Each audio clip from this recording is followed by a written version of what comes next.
Alright, good morning everyone. I'm teacher Nathan from Writers at Work, and today we'll be looking at Red Swastika P6 Prelim from 2023. So let's take a look at some grammar questions first.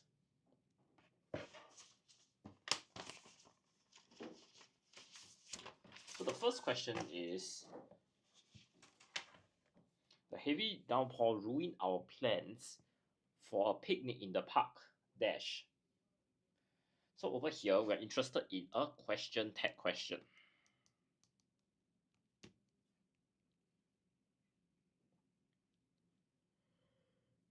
The first thing we note is ruin, which is in the past tense. As such, we'll be interested in a question tag that actually is in past tense as well. So if we look at the options, isn't and hasn't will be out because both of them are in the present tense. Hadn't is in the past participle tense. So we use this when we are referring to one action that occurred before the second action took place, and both actions occur in the past. So it only leaves us with number 2. So if I were to add the did inside, then it will be it did ruin our plans. Then it will be didn't it. And I fulfill my positive and negative connotations.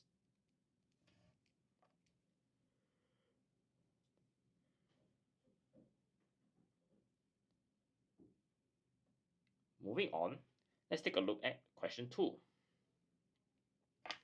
The number of plastic bags collected for recycling dash increased greatly since the start of the campaign, said Nuru excitedly.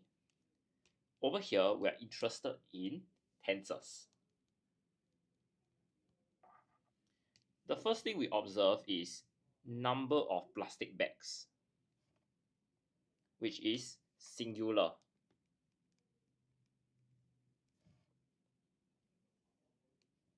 The next thing we observe is since the start of the campaign, which tells me that the action started in the past and is continuing now.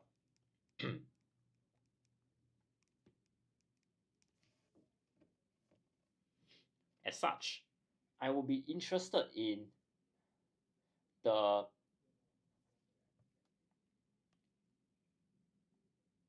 present perfect tense.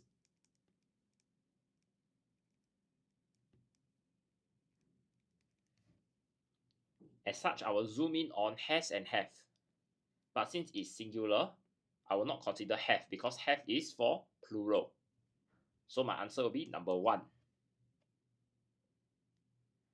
Now, let's take a look at the other 2 options. Had, as I have mentioned earlier, is in the past participle form. So we wouldn't use this word for question 2. Next, when we have the word having,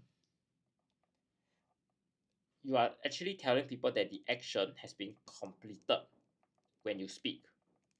For example, having lived in Singapore, I know the climate very well.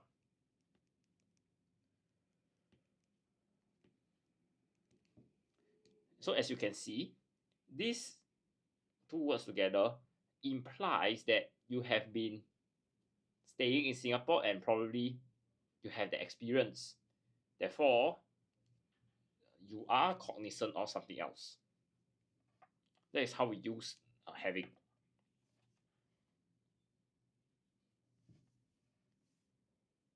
Come, let's take a look at question 3 now. Only a brave dash would be willing to risk losing their lives for the country. So over here, we are interested in determiners. These are words that convey the quantity of something. The first thing we observe is lose their lives, which is something very serious, and it is expected that the quantity of people who are going to do such a thing, such a dangerous activity, would be very low. And we are looking at people, which is countable. So looking at the options, all can be uncountable or countable. Few is countable. Some and several are also countable. But we are interested in a small quantity, so the answer will be number 2. Now, some of you may be asking, how is it that all can be both countable and uncountable? Well, let me just give you 2 examples.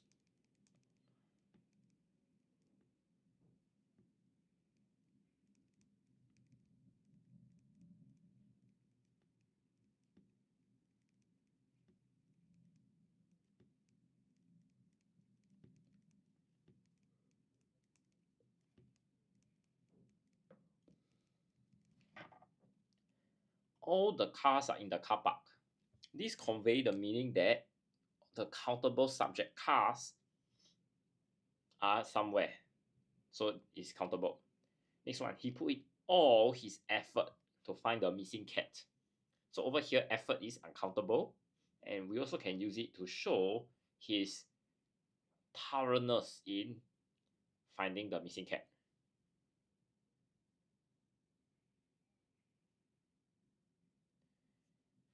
Okay, moving on, let's take a look at question 4. Where dash the track pants that I need for the camp? It is an essential item on the packing list. So over here, we are interested in subject-verb agreement. And we observe that it is. So this tells me it is in the present tense. The next thing we observe is, where is the track pants? So we are just looking at a singular subject. One pair of track pants. As such, we will say, where is the track pants? Which is option number 1.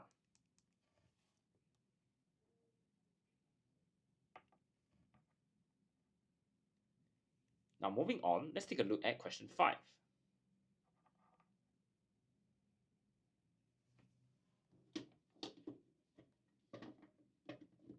Which superhero have you dared to dress up for the costume party? So over here, we are looking at tenses. First thing we observe is you dress up. Over here, this is in the present tense.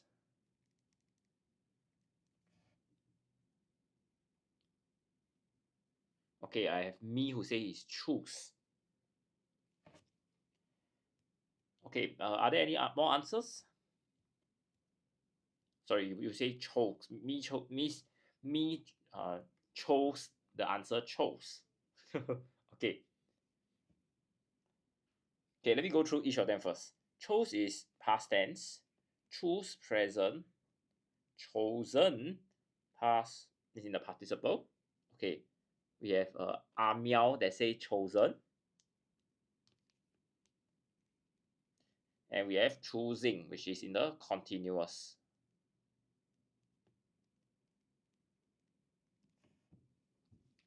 Well, our answer here would be, have you chosen? Because I need to draw a timeline.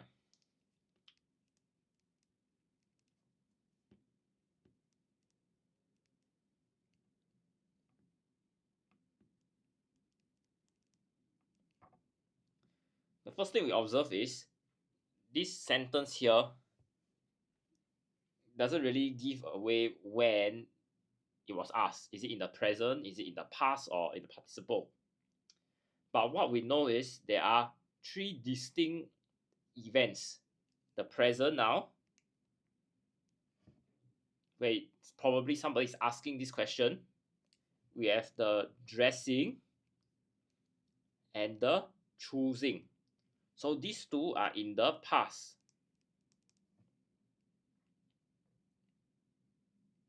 Okay, so we would consider the answer as chosen, because this activity, which is you choose your superhero, must occur first before you dress up. And we also have the word have here. Have you when we use the word have chosen, we want to tell people that the activity is completed. The choosing is already done, but the effect is still being felt. The effect, which is having your confidence when you wear that costume. That's why, because of this and this, the timeline as well as understanding have chosen, which is in the past, which we also consider here. Our answer will be number 3. Okay. So I just give everyone some time to take in the information I've shared before we move on to our next 5 questions of grammar.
All right.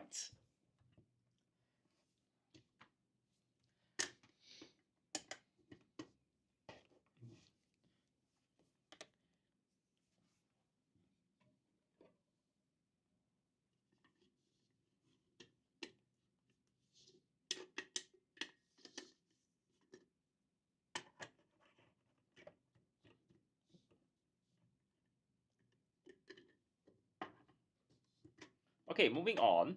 Let's take a look at question 6 now. Chef Daniel is known for his expertise preparing unusual dishes from Asia. So we are interested in prepositions here. And the first thing we observe is expertise, and there is elaboration. What kind of expertise? Unusual dishes from Asia. Okay.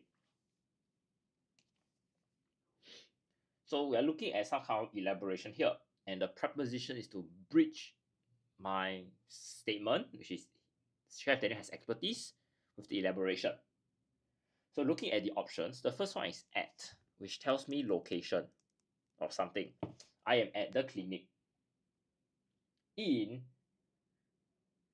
tells me that you form part of something.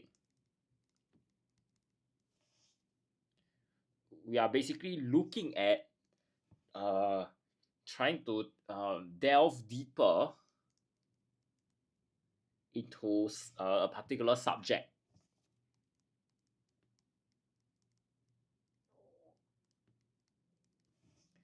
Next, On here shows a surface. The tablet is on the table.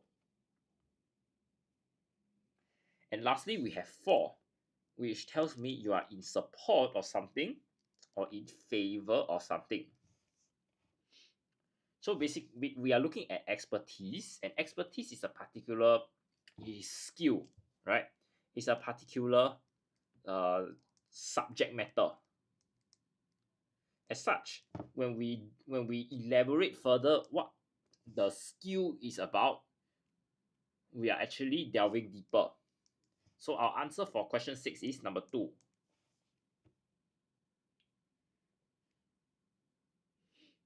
Moving on, let's take a look at question 7. The puzzle was difficult to solve. Dash Alex persisted and completed it.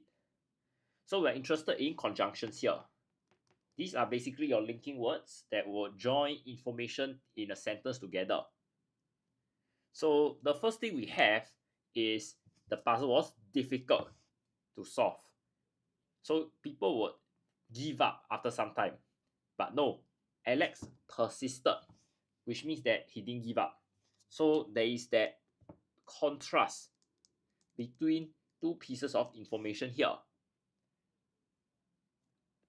Looking at an option, the first one we have is for, which means that you are in support of something. Or we also can use it to show reason. Next one is but, which shows contrast.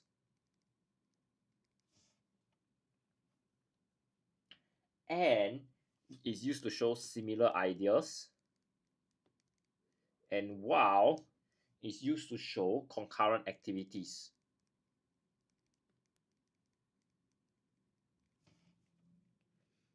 Okay, so because we are interested in contrast here, the answer is quite clear. It's number 2, but.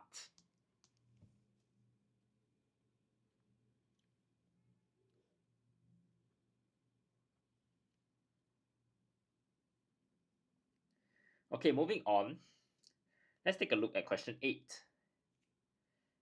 Kingsley saw his mother dash in the kitchen and offered to help her prepare the ingredients. So over here, we're interested in tenses.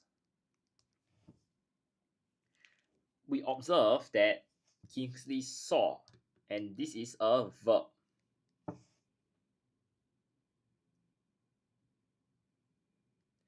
Now, let's take a look at the options. The first one is cook, which is present tense. Cooks is present tense as well. So the difference is cooks is for singular subjects, while cook is for plural subjects. We have cooked with an ed to show past tense, and cooking, which is used to show something that is continuous tense. Now, if we apply the verbs of perception,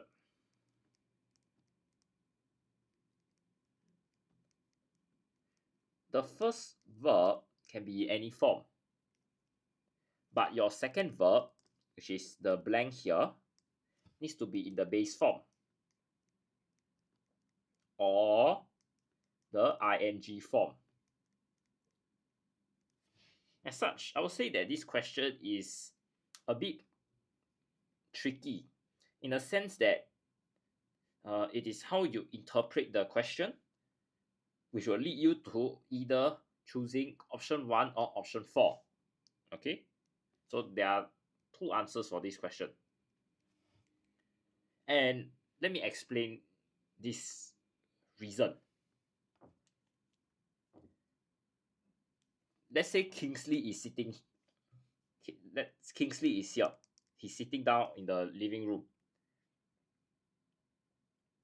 As he sat down, mother walked in to the kitchen to start cooking. So you can say that Kingsley saw his mother cook because mother hasn't started cooking yet.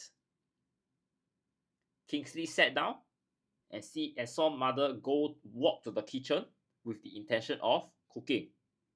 That's the first scenario. So Kingsley sat down,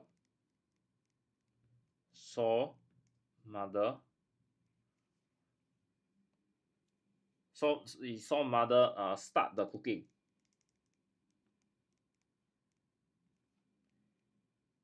The second scenario is mother is already in the kitchen and she's already cooking. Then Kingsley sat down.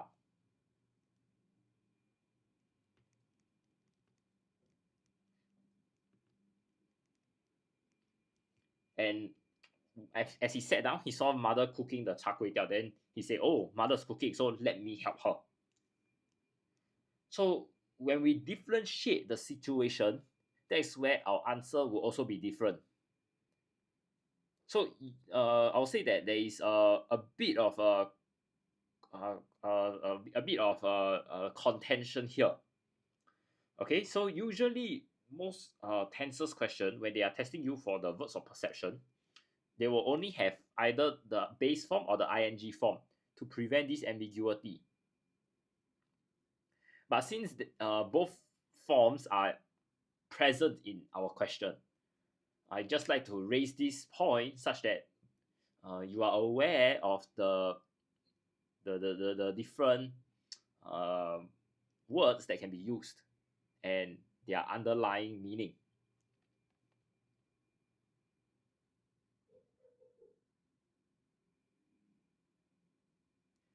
Okay, let's move on to question 9 now.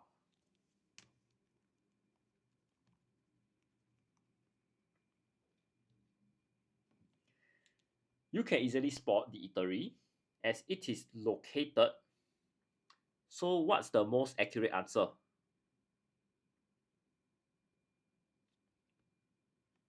Well, both answers are accepted because both situations can occur. There are no other contextual clues to tell me that, for example, mother was cooking since 7 a.m. in the morning, and when Kingsley sat down and saw his mother, then you'll be cooking. The issue is there is ambiguity in the question itself, and we are unable to derive necessary clues to help us differentiate either option 1 or option 4. So in this case, both answers will be accepted. So moving forward, when you encounter, when you do papers in the future, there will always be two things that will happen. Number one, in your options, there will only be either the cook or cooking. There will not be both together. And secondly, or alternatively, there will be more clues in the question that will help you determine whether mother started cooking only when Kingsley sat down, or mother was already cooking for some time when Kingsley walked into the living room, sit down, and look at his surroundings. Okay, I hope everybody is clear on this part.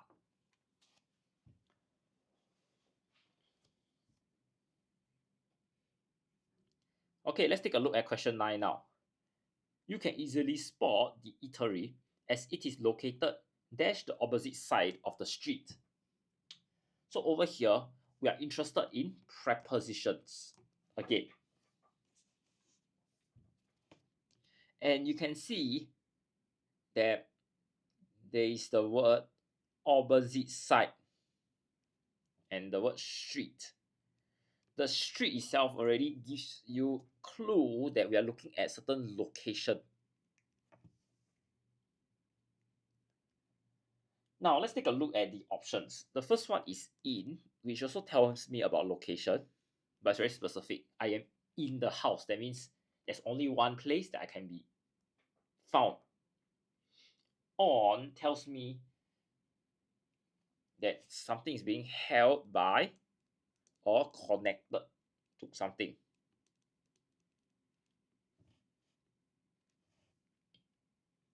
Thirdly, by tells me a certain method to achieve something.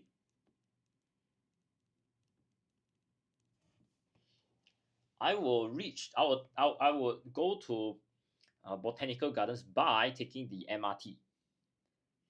Across tells me from one side to the other. So this one has a conveys a meaning of direction. Tim ran across the street.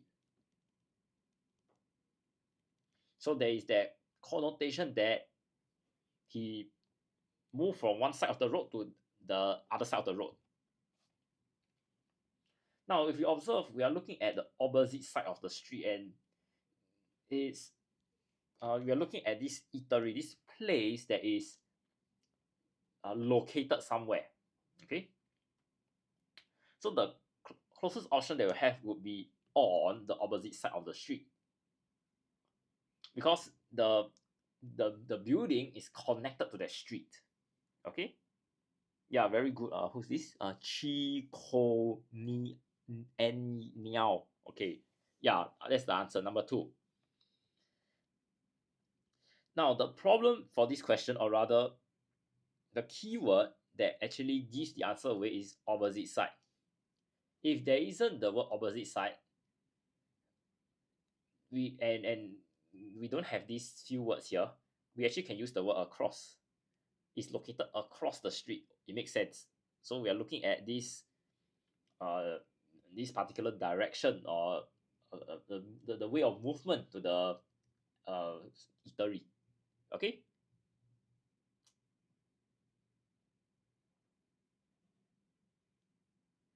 Lastly, let's take a look at question 10.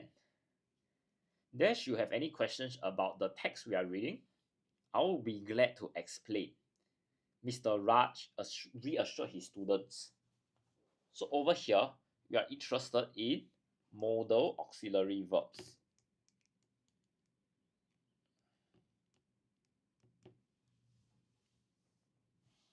And we observe that the students have any questions. So when students are in doubt, they will need to seek that kind of request to obtain the answers.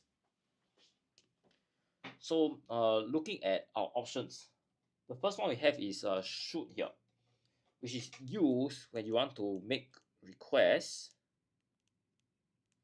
or seek permission. Next, we have would, which is used when you want to offer advice.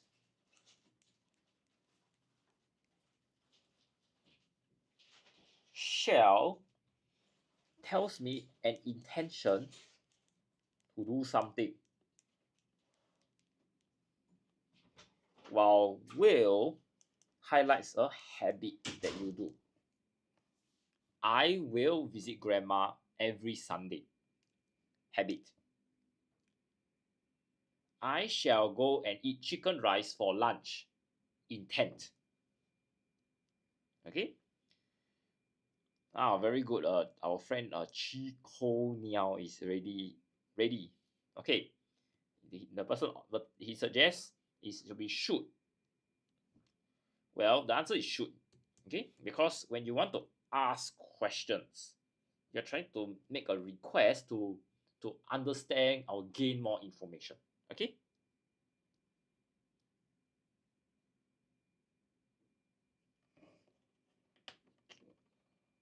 All right. I'll just give everyone some time to take in the. Can the answer be if? Yes, the answer can be if. Because if highlights a possible situation or hypothetical situation. So when we use the word if, we are telling everybody that there's a possibility that some students will have questions or doubts, and they can ask when they have them. Yeah, so it's not an option today, but if in future you encounter similar questions and you need the word, and you have the word if, it's possible to use it. All right. Hope that answers your question. Chi Ko Niao.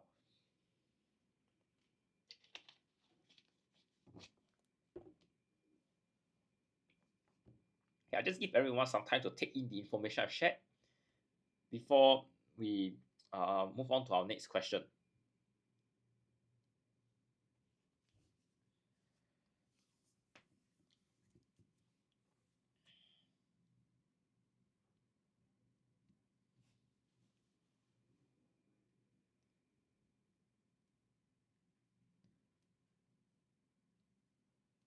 Okay, moving on. Let's take a look at our vocabulary. First question. His poor health was dashed by a poor diet and excessive smoking.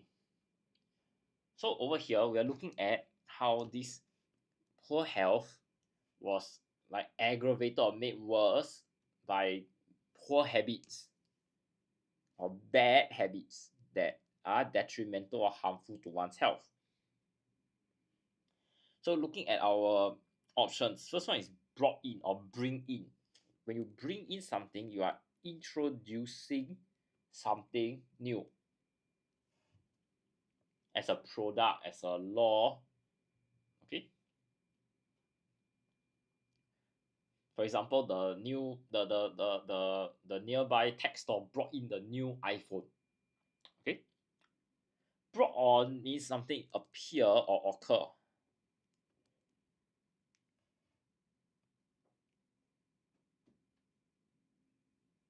Thirdly, bring forward or brought forward means that there is a change in schedule such that something happens earlier.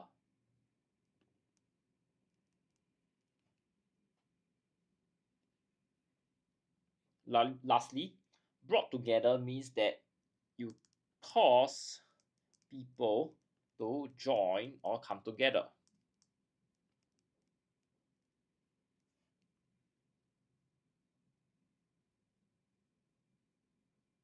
So looking at our options, it's very likely that the poor health must have occurred or appear due to habits, bad habits. So our answer will be number 2. All right.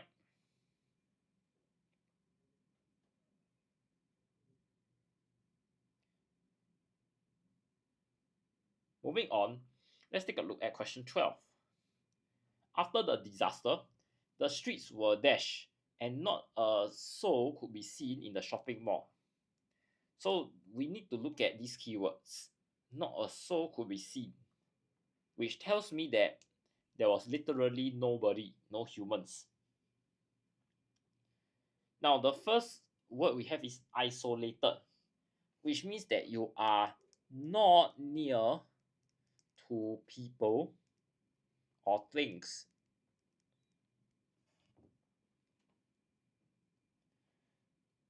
Next, we have forsaken, which means that something is abandoned and rejected.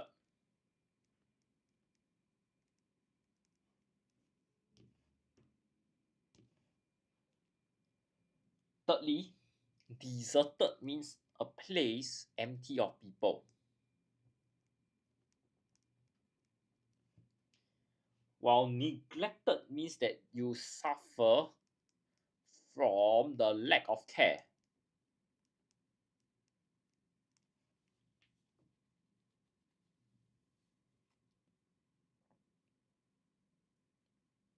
So looking at the options and considering the keyword here means nobody, the closest answer we have was number 3, is deserted.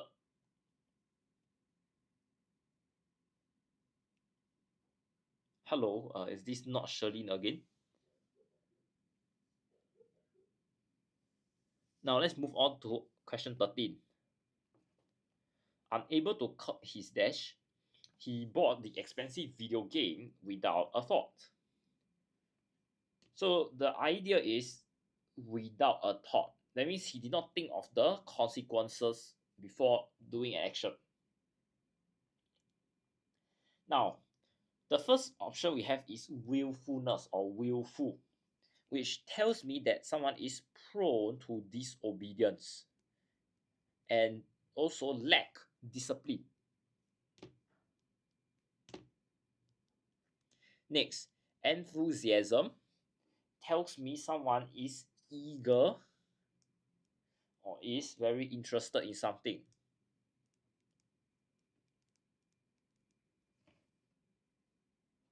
Okay, our friend Chi Ko Niao is quite fast. impulsiveness here means that you do things suddenly without planning or considering the effects. While recklessness means no regard for danger.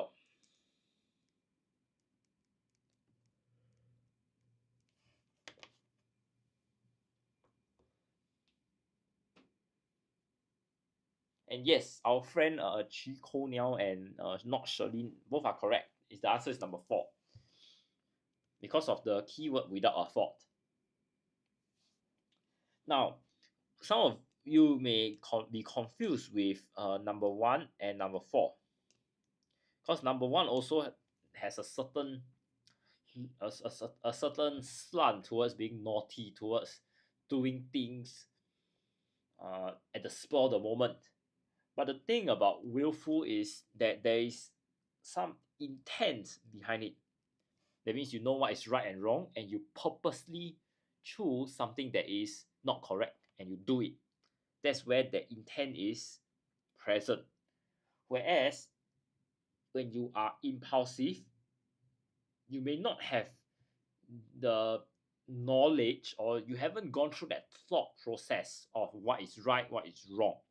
You are just interested to fulfill what you need. Okay?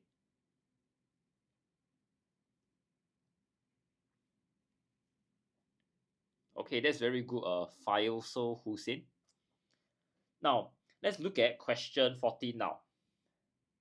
Detectives are trying to dash the mystery of the missing aeroplane that disappeared 9 years ago. So over here, we are looking at detectives, which are your police investigators, or this one is missing airplane, your transport accident investigators. And they're trying to do something to a mystery. So a mystery is something that we all don't know why it happened. We don't know reason. So your detectives are trying to find out the reason. So looking at the options, the first one is review. Review here means you want to make unknown information known. Okay, maybe I go through all the options, then you choose again. Chi Ko Niao. Our answer is not 1. Divulge here means you want to make known sensitive info. Usually we talk about divulge like the spy or the secret agent, asking people for things or bribing people, James Bond and things like that. Then someone divulged the information to him. Expose here means you make something visible or make something appear when initially it's not. Lastly, when you unravel, it means that you investigate and solve something.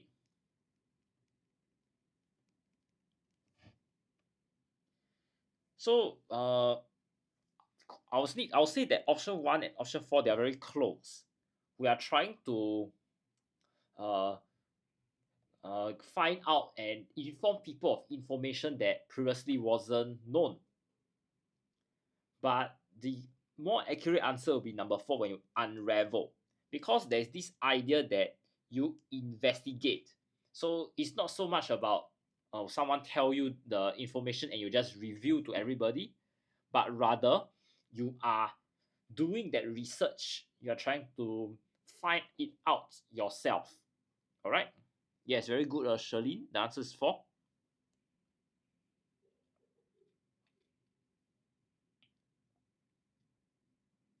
Okay, let's continue with question 15. The dash price meals at this cafe attract many people to dine here.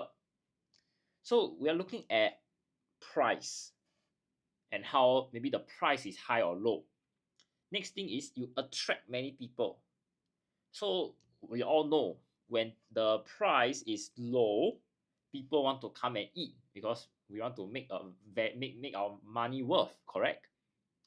As such, we need a term that would show this idea. The first one is modest or modestly, which means the thing is moderately, or something is of a small extent. Next, minimal means barely adequate, or something is least possible. Thirdly, miserably means you are unhappy and uncomfortable. Lastly, marginally means something is limited in extent or slightly. So when we are looking at price here, okay, Faisal Hussein says number 2. Are there any more answers? Well, actually, for this question, our answer would be number 1, when something is modestly priced. Because when it's minimal, it means something is not even adequate, not even enough for the store, the cafe owner.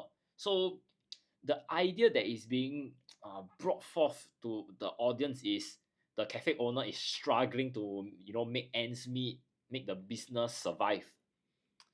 But over here, we are not talking about how there is this financial constraint. We are just saying that the price of the food is kept at a certain budget. So something that people can stomach. So we'll say moderate. We'll say modestly. Okay.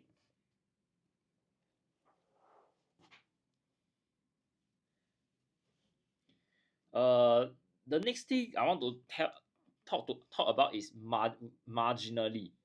When something is marginal, it's usually like we will say like a marginal win.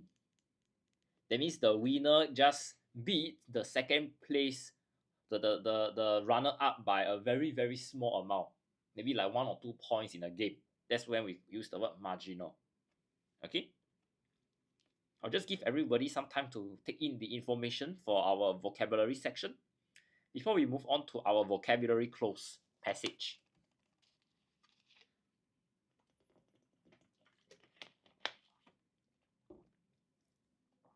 Yeah, there'll be a synthesis and transformation later. 1-1.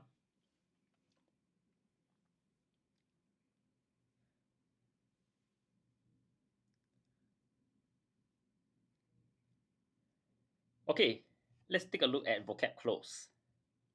So what will happen is I'll read through the passage with everybody. We will understand the meanings of the underlined words. Thereafter, then we will look at the options and choose the correct option together. Tom stared at his report card. Having scored rather poorly for his science project, he began to cry loudly. Cry, I believe everyone knows, that means you just shed tears. And when it's loud, there's this idea of noise.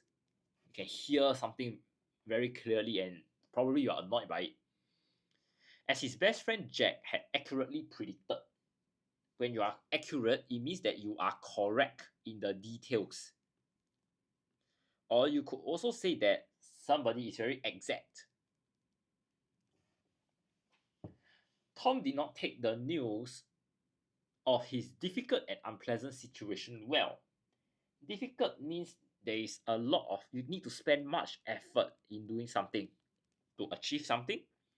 While unpleasant here means it causes unhappiness, or you may feel uncomfortable. It was apparent that Tom thought his project was the best. The word apparent here is the meaning means that something is clearly visible or understood, or we can even use the word obvious. He had always thought highly of his ability and could not have anticipated this outcome. Amid the devastation he was feeling, Tom was still hopeful he would be selected to represent the class in the upcoming science quiz. When you're hopeful, that means you're optimistic. You're looking at the bright side and and this is for a certain future event. Okay, so optimistic about the future.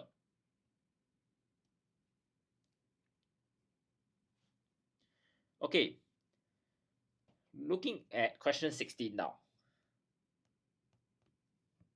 Cry loudly. That means there's some noise and there are some tears. Two things to take note. So the first option we have here is sob.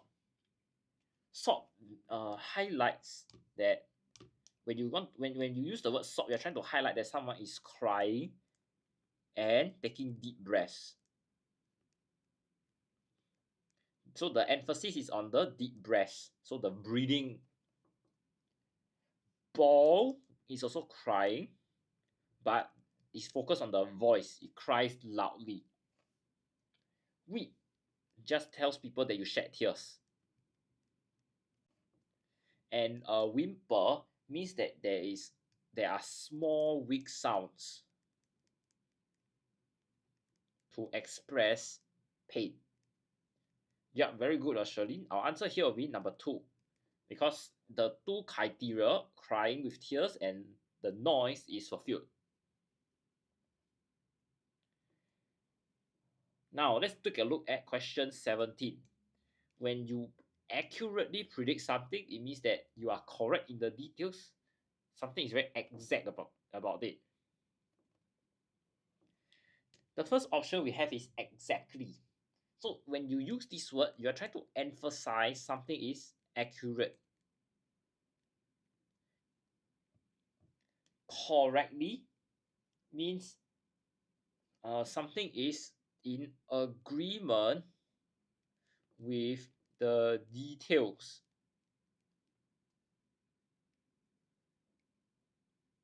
Or with the facts of something. Thirdly, we have specifically, which means something is in detail. That means very elaborate.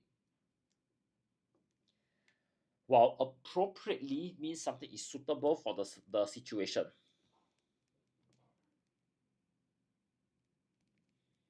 Okay, for question 17 here is a bit tricky because we have option 1 and option 2, which are quite similar.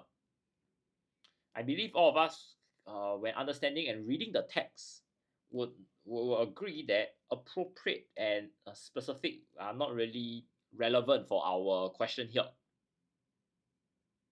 because we are not looking at the final details of something, and there isn't anything appropriate or suitable. So we are just interested for this word accurately, whether it's something is exactly or correctly predicted. Okay. Now for question 17, when you want to predict something accurately, we need to look at the context. So the context is here.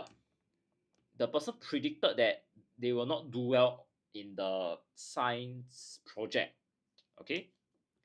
So when you don't do well in a particular project, you're just predicting this statement, right?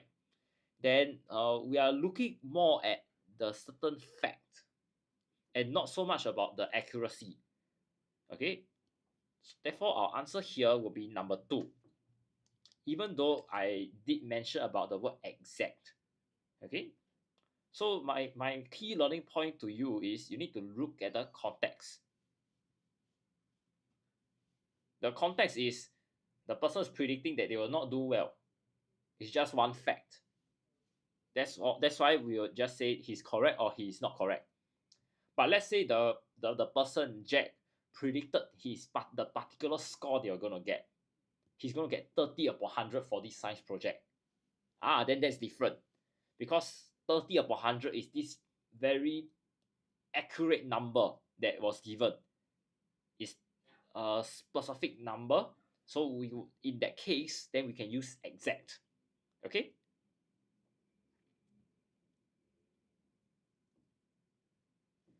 Now, question 18 tests you on the word difficult and unpleasant. And as we have discussed earlier, when something is difficult, you put in much effort to do something. Unpleasant means that something makes you unhappy or uncomfortable. So looking at question 18, the first option we have is calamity, which means a serious incident or accident that causes great distress.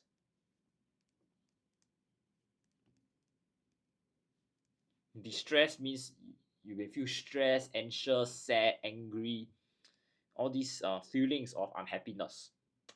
Dilemma means that you need to make a difficult choice between two options. So it's like a this or that. Experience means an event that leaves a deep impression.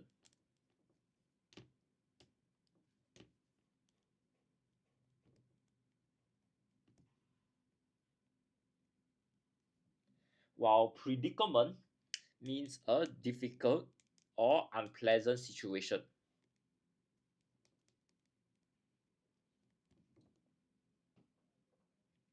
So looking back at our question, when we talk about a difficult, unpleasant situation, the closest option that we have would be number 4.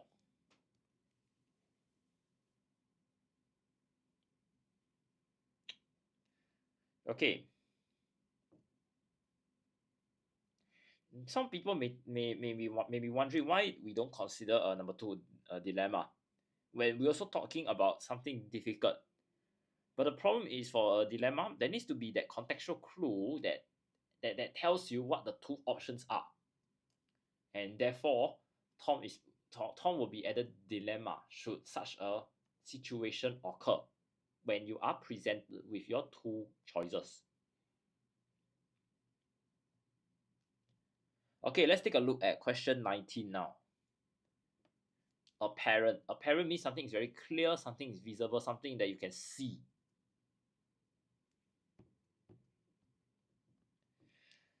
The first option is logical. Logical means when you use reason or you use your own judgment, you use your own brain to do something, and that will mean something is logical. Next one is obvious, which means something is easily perceived and understood.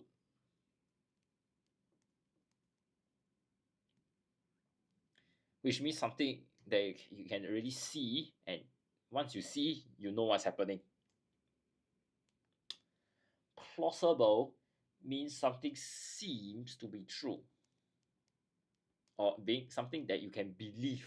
It may not be the correct thing, but it's just like a possible reason, a possible something that you will just take it at face value. Okay.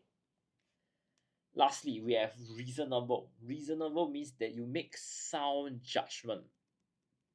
You think about it carefully, you consider things, then you agree. So something that means that something is reasonable. Okay. So over here we're looking at the answer, which is apparent. That means something is very clear cut. Once you see it, you know what's the meaning, you know the significance, so on and so forth. As such, our answer here will be obvious because of the element of sight, perceive. Okay.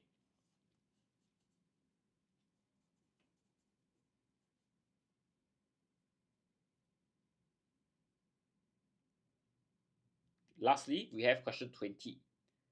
Question 20 is hopeful, which means that you are optimistic. You are looking forward to the future. The first option we have is encourage, which means that you give somebody's support or confidence.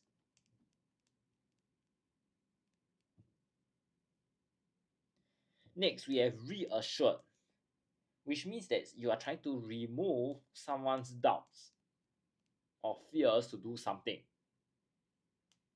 Okay, we have a direct synonym here, optimistic, which means that you are hopeful or you are confident about the future. Okay, take note. The difference between option 3 and option 1 is this element of future. Lastly, inspired here means that you feel that they want to do something. So you are, for example, you see the athlete perform very well in the badminton competition, then you feel inspired. That means you have that urge to also take up the sport. Okay. So our answer here will be number 3, optimistic.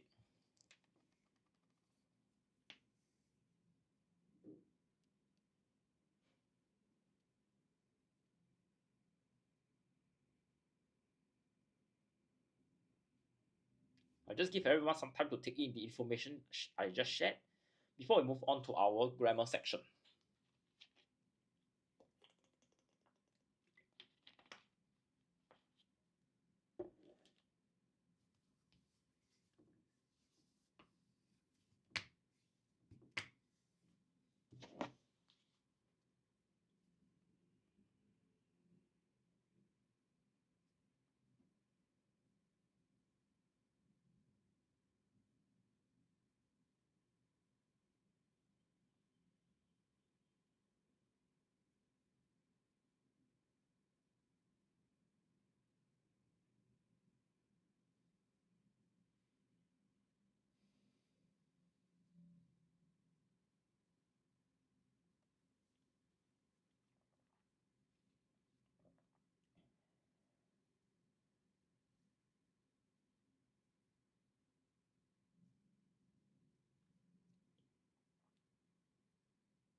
Okay, let's move on to our grammar close now.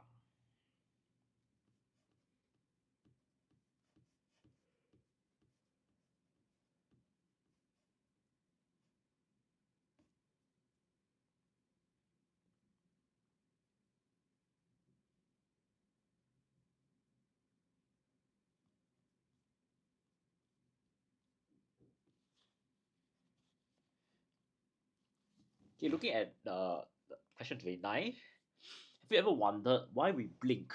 Blinking is an essential dash involuntary action that helps us protect and keeps our eyes healthy. So we're just interested in two things: essential, involuntary. So these two are similar ideas. Why are they similar? Because they are describing blinking. So to link them up, we need a conjunction and.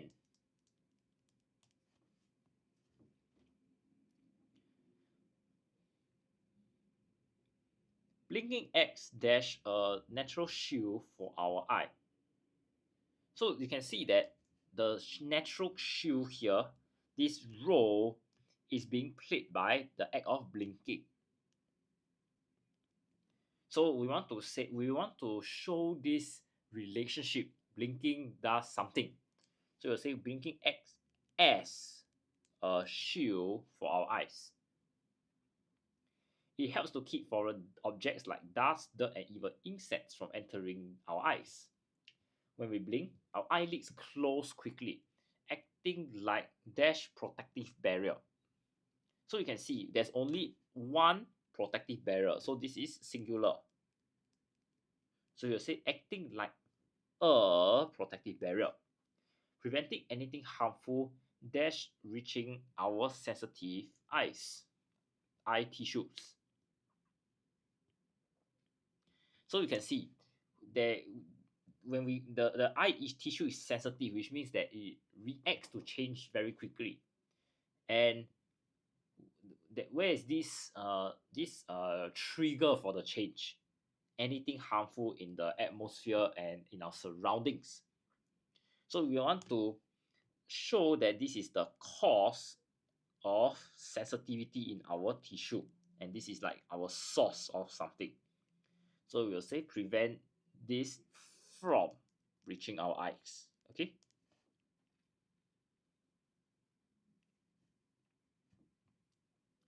Not only does blinking protect our eyes physically, it also refreshes our vision. So first thing, this whole text so far is in present tense.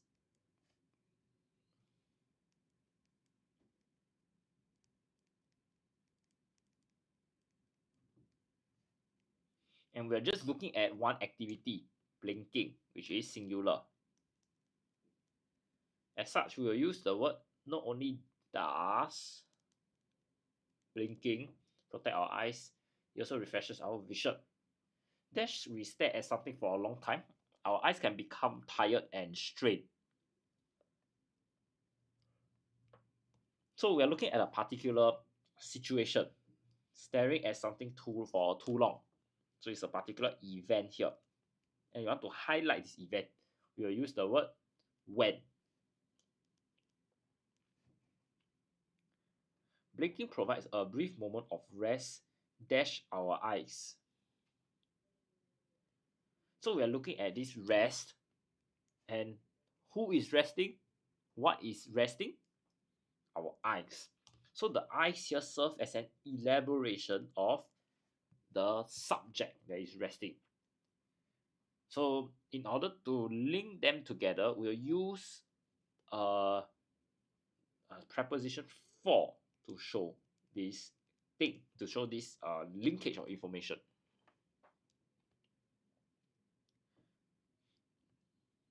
Dash average, a person blinks about 15 to 20 times per minute. So when we are looking at this, something that's average, that means they factor in the high and the low of various people, and we want to just come up with this particular number. Okay, this particular, we can say it's like a particular baseline or information. We'll say on average. A person blinks 15 to 20 times per minute. Dash, certain activities such as reading or using digital devices can reduce our blinking rate. So they really tell us this is the normal situation. The expectation is here.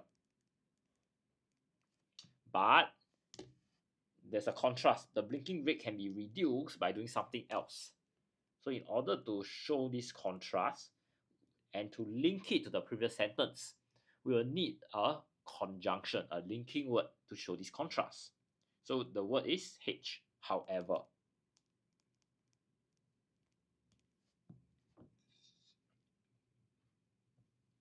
When we concentrate on something, we tend to blink dash frequently. So you want to compare the frequency of blinking here, and there are only two subjects. When you concentrate on something, this is one subject, and the next one is on the average situation. So we will use the word more, okay, because there are only two subjects given to us.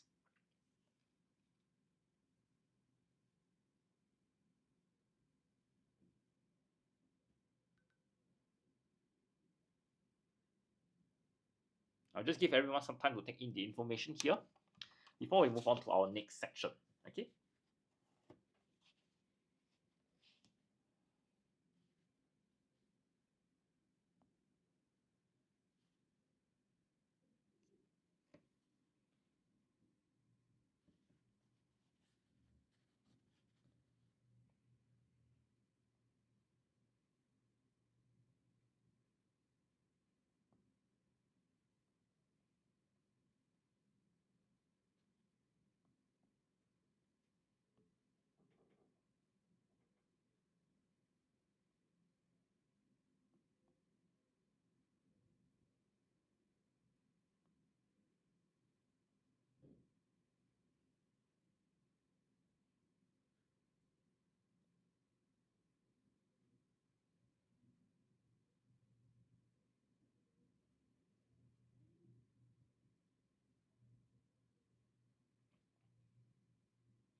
If you have any questions, do feel free to type them in the comment section.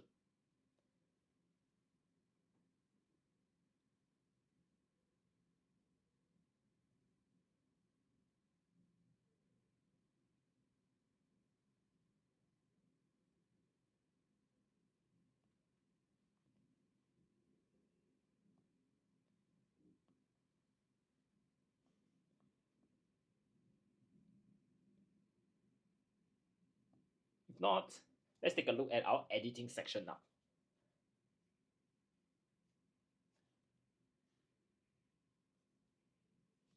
One of the scariest memories I had as a child was watching the Bukit Ho Swee fire from my balcony, despite dash miles away. So we'll use the term despite being miles away to show that this action was ongoing at that time. I could see smoke billowing out from the village. Okay, there's a spelling error here, so billowing is spelled this way. With strong winds, the spontaneous fire spread around the village. Spontaneous is spelled this way.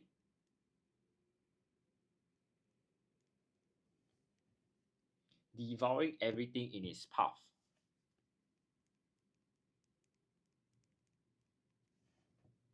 Hours later, the incessant wailing of sirens could be heard as firefighters arrived at the scene.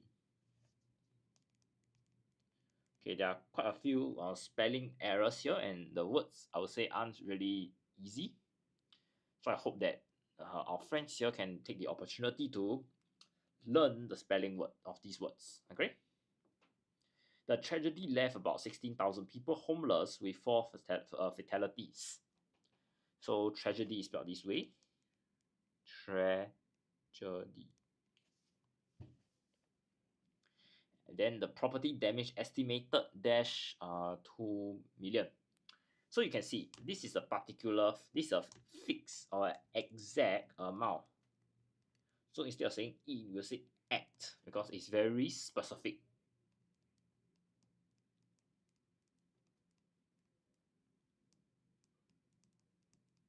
Alright. The Great Fire changed the face of the village, which had housed many squatters. So we are saying that before that moment of the fire, something else was ongoing. So which is, we will say previously. Okay, something action ongoing.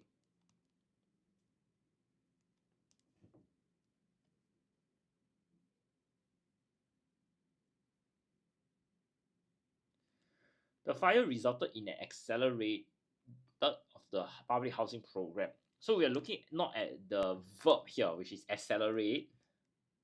We are looking at how the program, the HDB program, was kick-started and it became more and more active. So we're looking at the now.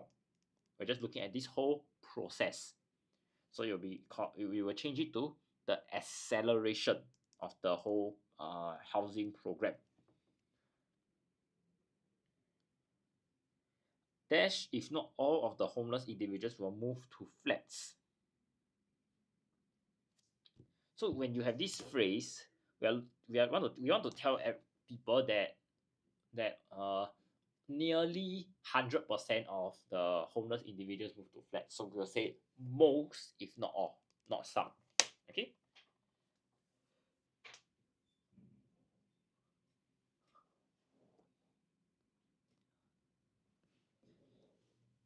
Now let's take a look at question 49.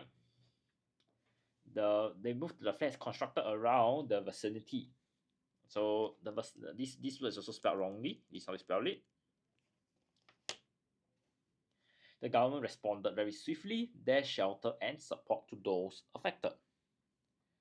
So when we talk about someone helping and giving support quickly, back then you say and providing in the continuous form. Okay.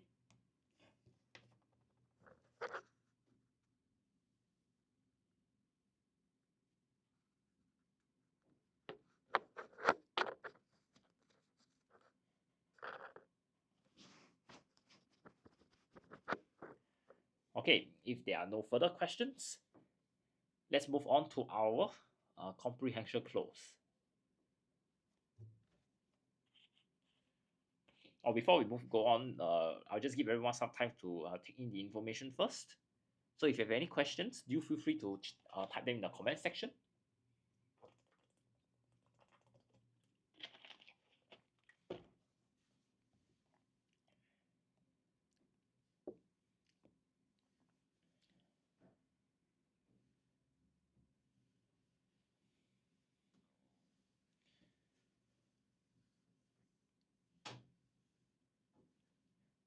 Okay, let's take a look at the comprehension close now. Have you ever noticed that when you are running around, playing sports or feeling very hot, your body starts to perspire? Perspiring as a process is dash for our body's well-being. Let us dash at one important way it benefits us. Okay, first thing, we observe the word here. They say that it's important. So this links back to, and they also talk about how it affects our well-being. That means that we cannot live without perspiring, and therefore we will say that it is essential. Or you can also say it's crucial for our body's well-being. Now then you see that in the next part they are trying to elaborate on how it benefits. So we will say let us, and in another thing is here at. So we are very limited by the word. So we will say let us look at the important way. We don't really have many options. Our bodies, like well-oiled machines, constantly work in order to keep everything balanced. Dash of the most crucial things our amazing body does is regulating its dash temperature. You can see here is. So it tells me that we are looking at a word to show that is a singular subject. So we can say one of the most crucial things. And we also talk about the body, and this temperature is related or is like owned by my body. As such, we would say is regulating its own temperature.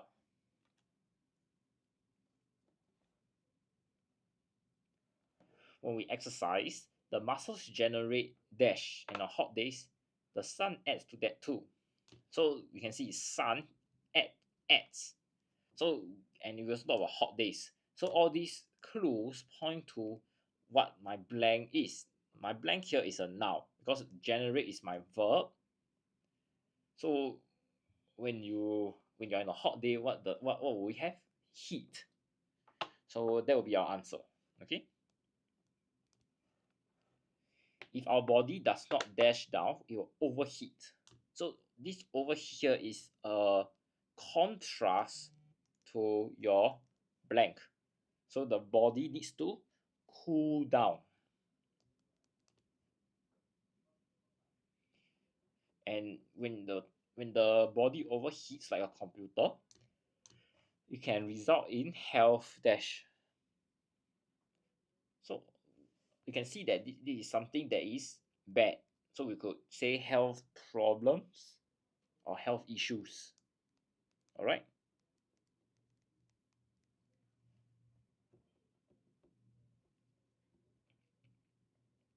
Now the passage continues by telling us the body perspires, and then they do want to avoid a situation of overheating.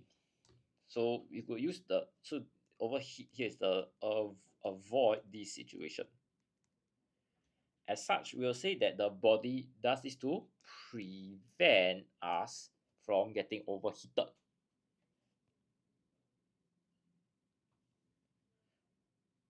Or you can say it keeps us from getting too overheated. Okay. Now they say perspiration is a clear salty liquid produced by tiny sac glands scattered all over our skin. when our body detects rising temperatures, these miraculous glands dash perspiration onto the skin's surface. So we are looking at how these glands can undertake a certain action to cause the perspiration to emerge from the skin surface. So one term we can use is a release. So let's say this is your skin is here, the skin. We're looking at this perspiration glands beneath the skin doing something to cause the perspiration to go up and cool down your body. So the action of the perspiration moving up to the skin and being present on your skin surface is called being released. As the perspiration evaporates, it takes some of the excess heat with it. So you can see when we evaporate, that means the perspiration vanishes into thin air due to your science process. And it also talks about how this process can remove the heat. We will use the phrasal verb takes away. Okay, this has the same meaning as remove.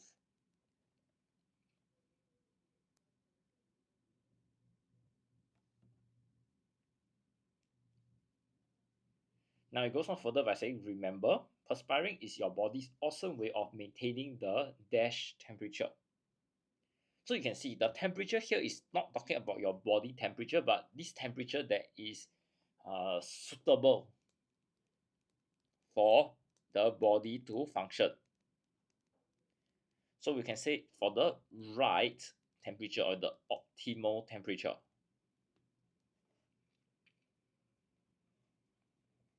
So do not feel embarrassed when you are all sweaty. Dash a fun game or exercise.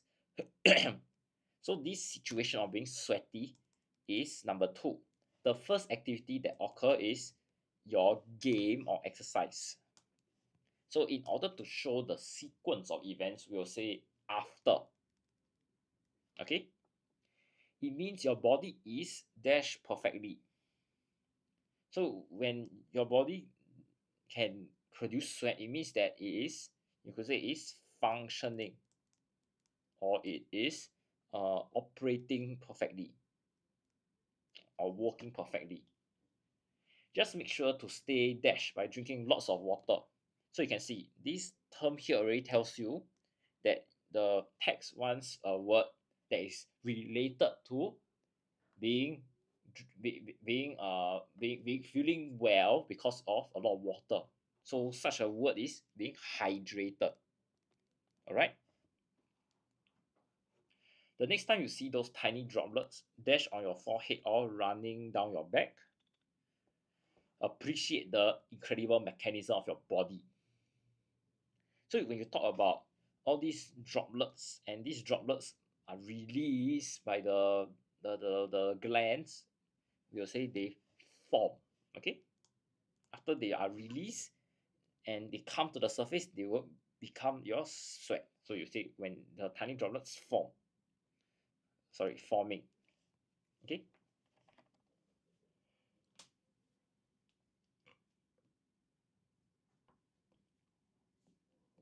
So just give everyone some time to take in the information I shared before we move on to our synthesis and transformation that who is 1-1 is waiting for.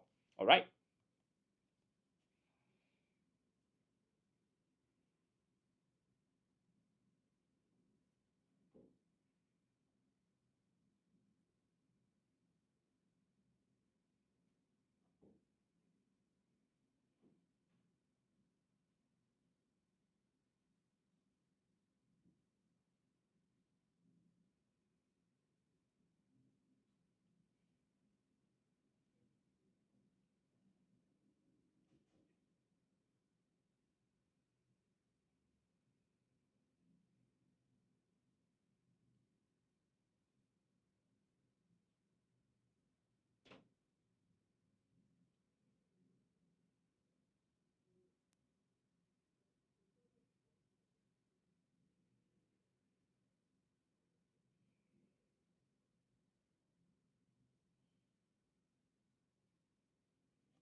Let's take a look at synthesis and transformation now.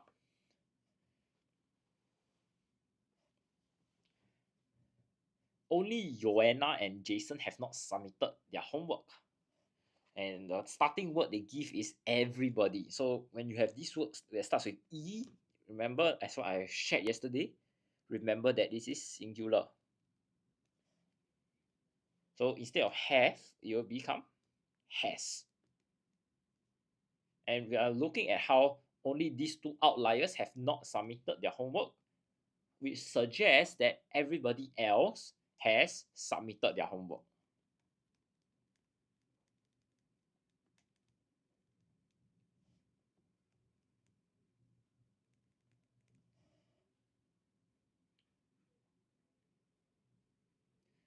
Now moving on, let's take a look at question 67.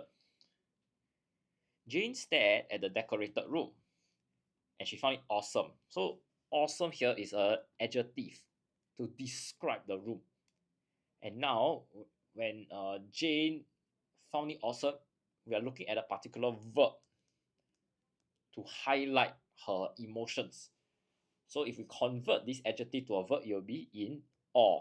Okay, so Jane stared at the decorated room in awe.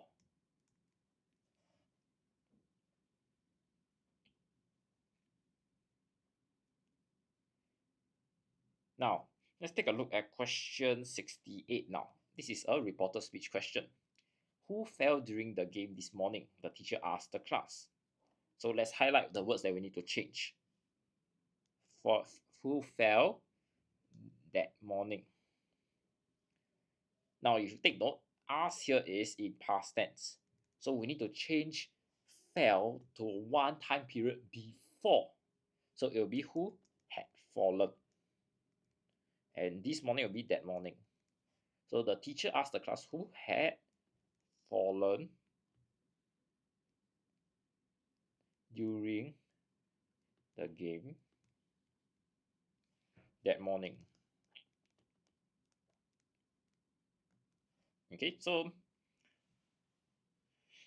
please be very mindful about this time period. So if you're unsure, just draw a timeline, your present, past, and your participle form. So it will be fall, fell, and fallen. Now, please be aware that there could be certain tricky questions like this.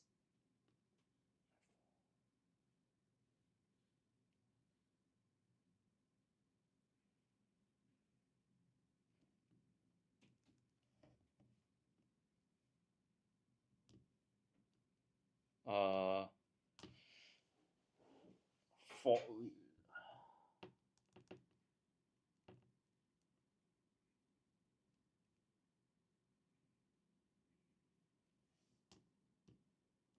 so there could be certain cases where the present tense of the verb is being used inside this direct speech segment. However, the verb that is used at the back when person A talks to person B is in past tense. So when this happens, we need to consider the whole sentence as something that happened in the past. And we will use the participle form when we write our reporter speech. Okay? So I wouldn't say there is a hard and fast rule that over here it must always be participle, but you need to be aware of the tense of the tense of the direct speech. Okay? Now moving on to question 69. Hazy conditions persisted and classes were cancelled. So we are looking now at the verb, the conditions that is hazy. This is an adjective, you're describing it. And we want to change this to a noun. Okay, so the noun would be because of I'm sorry, we'll just continue with this adjective. So we are looking at because of to show a reason. So the outcome needs to be at the start, followed by your reasoning at the back. So because of the hazy conditions persisting, sorry, hazy conditions persisting. Okay, and therefore classes were cancelled.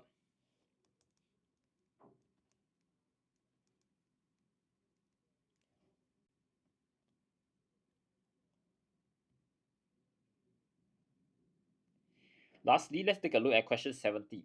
My sister is brewing coffee for breakfast.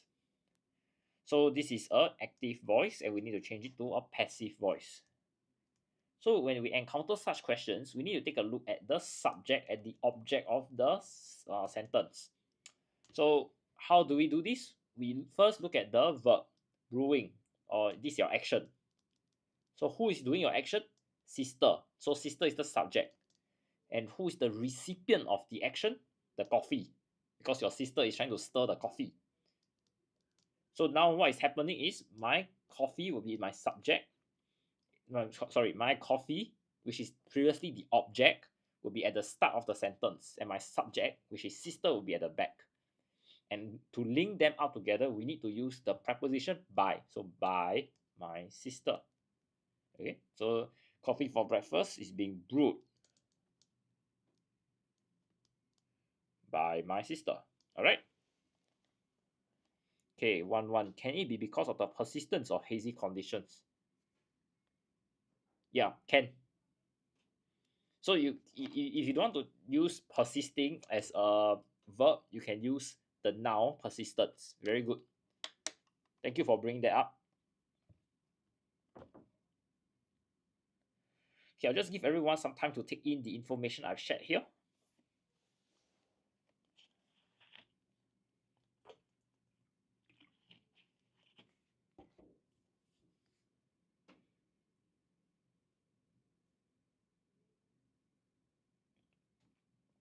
If there are any questions, do feel free to ask me in the chat.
All right. If there are no further questions, thank you so much for joining me this morning for our Writers at Work TikTok session. Now, if you have friends who are in secondary school or taking the O level soon, do join me in our next session. They will start about 10 to 15 minutes time, where we will be looking at Writers at Work. We will be looking at the O level paper. All right. And for our friends who are still in primary 5 and you would like to learn more, do join me at 2:30 this afternoon, where we'll be going through SCGS paper, the P6 Prelim as well. Okay, till then, I'll see everybody around. Bye bye.